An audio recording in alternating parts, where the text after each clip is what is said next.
मत्ती रचित सुसमाचार 12वें अध्याय पहली आयत से। उस समय यीशु सबत के दिन खेतों में से होकर जा रहा था और उसके चेलों को भूख लगी, तो वे बालें तोड़ तोड़ कर खाने लगे। फरीसियों ने ये देखकर उससे कहा, देख, तेरे चेले वह काम कर रहे हैं जो सबत के दिन करना उचित नहीं।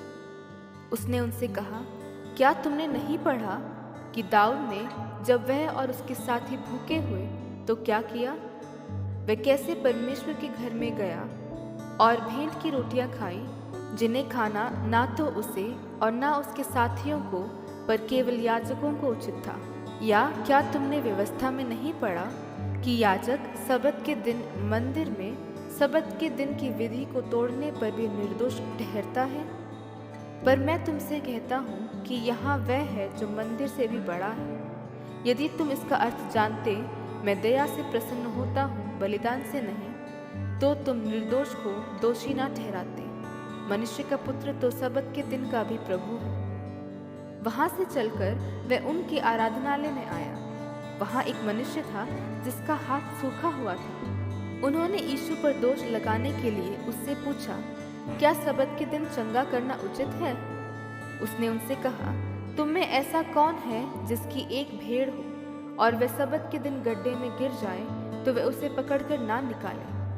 भला मनुष्य का मूल्य भेड़ से कितना बढ़कर है। इसीलिए सबत के दिन भलाई करना उचित है। तब उसने उस मनुष्य से कहा, अपना हाथ बढ़ा। उसने बढ़ाया और वह फिर दूसरे हाथ की तरह अच्छा हो गया। तब फरीसियों ने बाहर जाकर उसके विरोध में सम्मति की कि उसे किस प्रकार नष्ट करें। यह जानकर यीशु वहां से चला गया और बहुत लोग उसके पीछे हो लिए, और उसने सबको चंगा किया और उन्हें चिताया कि मुझे प्रकट ना करना, ताकि जो वचन यशायाह भविष्यद्वक्ता के द्वारा कहा गया था वह पूरा हो। देखो, ये मेरा सेवक है जिसे मैंने चुना है, मेरा प्रिय जिससे मेरा मन प्रसन्न है। मैं अपना आत्मा उस पर डालूंगा और वह अन्य जातियों को न्याय का समाचार देगा।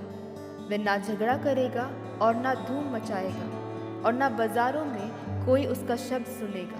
वह कुचले हुए सरकंडे को ना तोड़ेगा और धुआं देती हुई बत्ती को ना बुझाएगा, जब तक वह न्याय को प्रबल ना करे, और अन्य जातियां उसके नाम पर आशा रखेंगी। तब लोग एक अंधे गूंगे को, जिसमें दुष्टात्मा थी, उसके पास लाए और उसने उसे अच्छा किया और वह बोलने और देखने लगा। इस पर सब लोग चकित होकर कहने लगे, ये क्या दाऊद की संतान है? परंतु फरीसियों ने यह सुनकर कहा, यह तो दुष्टात्माओं के सरदार बालजबूल की सहायता के बिना दुष्टात्माओं को नहीं निकालता। उसने उनके मन की बात जानकर उनसे कहा, जिस किसी राज्य में फूट होती है वह उजड़ जाता है, और कोई नगर या घराना जिसमें फूट होती है बना ना रहेगा। और यदि शैतान ही शैतान को निकाले तो वह अपना ही विरोधी हो गया है, फिर उसका राज्य कैसे बना रहेगा? भला यदि मैं शैतान की सहायता से दुष्टात्माओं को निकालता हूँ, तो तुम्हारे वंश किसकी सहायता से निकालते हैं? इसलिए वे ही तुम्हारा न्याय करेंगे। पर यदि मैं परमेश्वर की आत्मा की सहायता से दुष्टात्माओं को निकालता हूँ, तो परमेश्वर का राज्य तुम्हारे पास आ पहुंचा है। या कैसे कोई मनुष्य किसी बलवंत के घर में घुसकर उसका माल लूट सकता है, जब तक कि पहले वह उस बलवंत को ना बांध ले? तब वह उसका घर लूट लेगा। जो मेरे साथ नहीं वह मेरे विरोध में है, और जो मेरे साथ नहीं बटोरता वह बिखेरता है। इसलिए मैं तुमसे कहता हूँ कि मनुष्य का सब प्रकार का पाप और निंदा क्षमा की जाएगी, परंतु पवित्र आत्मा की निंदा क्षमा ना की जाएगी। जो कोई मनुष्य के पुत्र के विरोध में कोई बात कहेगा, उसका ये अपराध क्षमा किया जाएगा, परंतु जो कोई पवित्र आत्मा के विरोध में कुछ कहेगा, उसका अपराध ना तो इस लोक में और ना परलोक में क्षमा किया जाएगा। यदि पेड़ को अच्छा कहो तो उसके फल को भी अच्छा कहो, या पेड़ को निकम्मा कहो तो उसके फल को भी निकम्मा कहो, क्योंकि पेड़ अपने फल ही से पहचाना जाता है। हे शाम के बच्चों, तुम बुरे होकर कैसी अच्छी बातें कह सकते हो? क्योंकि जो मन में भरा है वही मुंह पर आता है।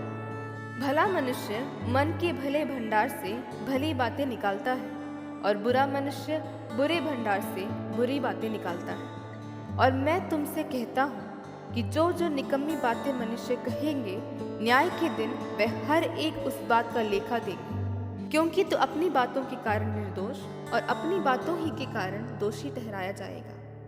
इस पर कुछ शास्त्रियों और फरीसियों ने उससे कहा, हे गुरु, हम तुझसे एक चिन्ह देखना चाहते हैं। उसने उन्हें उत्तर दिया, इस युग के बुरे और व्यभिचारी लोग चिन्ह ढूंढते हैं, परंतु योना भविष्यद्वक्ता के चिन्ह को छोड़ कोई और चिन्ह उनको ना दिया जाएगा। योना 3 रात दिन जल जंतु के पेट में रहा, वैसे ही मनुष्य का पुत्र 3 रात दिन पृथ्वी के भीतर रहेगा।